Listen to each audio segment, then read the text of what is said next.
Hi, good morning. Welcome to Coffee with Me. I'm Susan B. Lochocki, running for President of the United States as a write-in.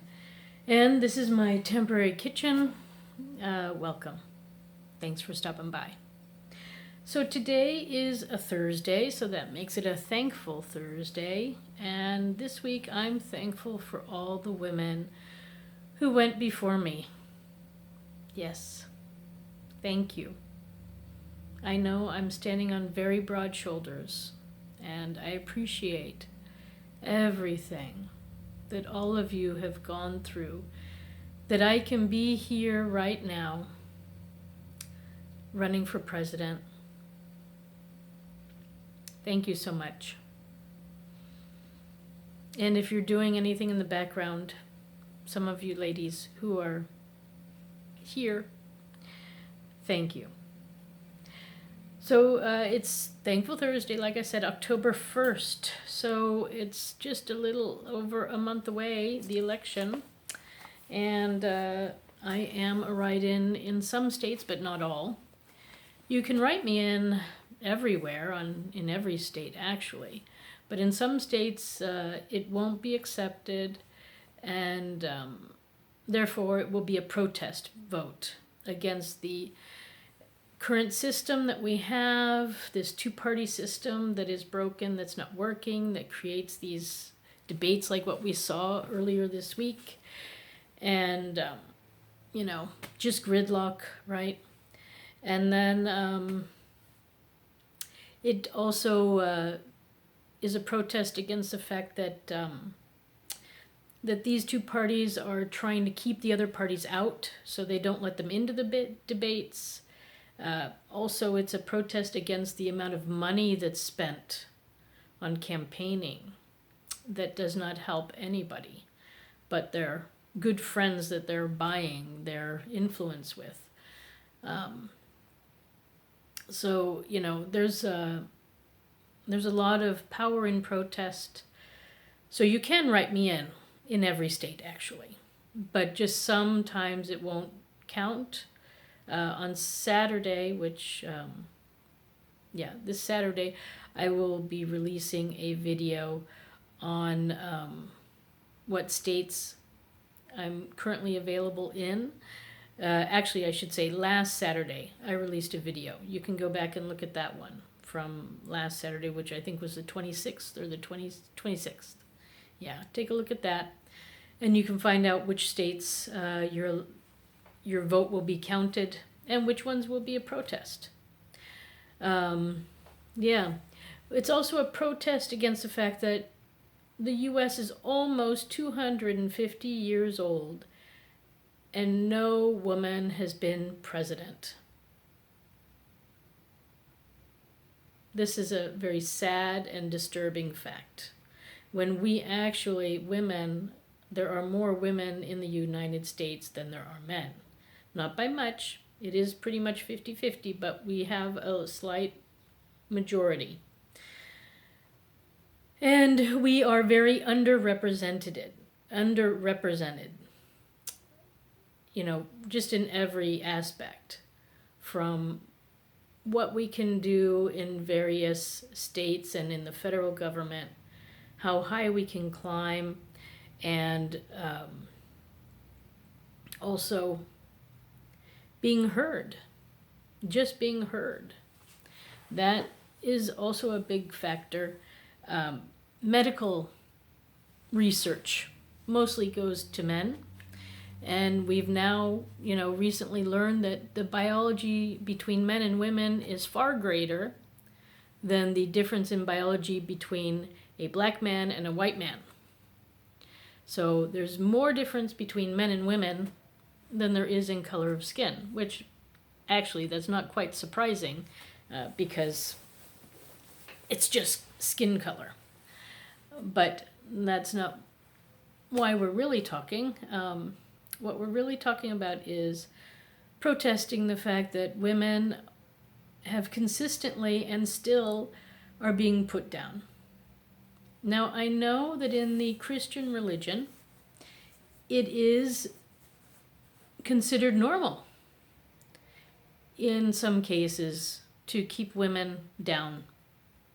And I will go over that a little bit on Sunday when I read some things I discovered in the Holy Bible. And, you know, since most of the people, I mean, I would say, I guess actually it's all, every president has been a Christian in some sense. It's not surprising that it's permeated into our government and into our political structure. But as I discussed in my Talk Tuesdays, that's not fair, because there are a lot of people who are not Christian in the world. And in fact, there are over 4,000 different religions in the world. So it is time to open up our minds and welcome the diversity that's out there.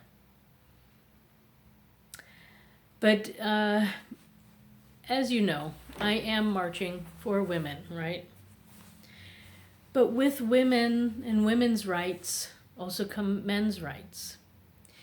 Just recently in Switzerland, there was a vote where now men have the right to stay home and help and spend time with their newborn child, which is a beautiful, monumental moment in a family's life, in a man's life, in a woman's life, in the baby's life. And you want to be there. And you don't want to have to worry about whether you'll have your job, because you took time off to spend time with your wife and your child, your newborn child. So, yeah, the rights I'm talking about are for everyone, not just women.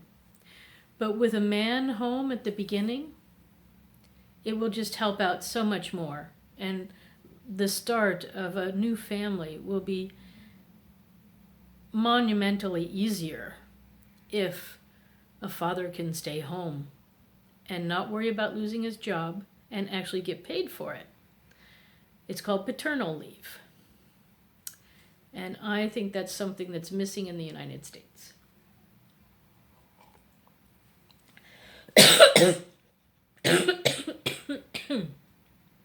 Excuse me. I have a tickle in my throat. Let me take another sip of water.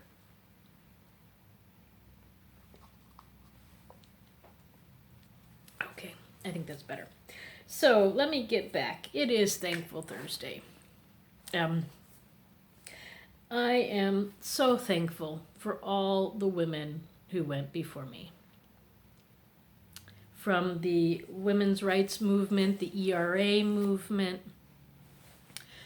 to all the moms out there and the aunts and the women who wanted to be mothers who couldn't, and the adoptive moms and the mothers-in-law, to also the suffragettes who went to jail for their causes and were treated really poorly, to all the women in the past in the United States who brought us to this point.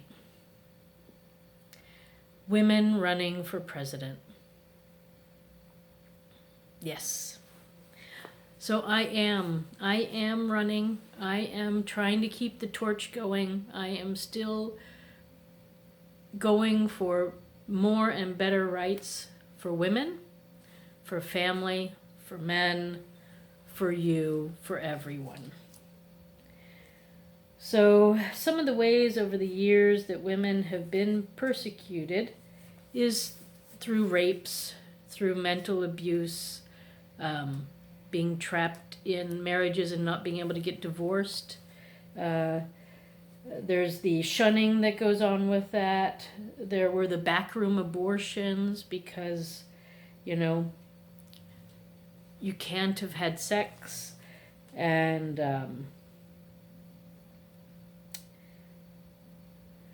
the witch trials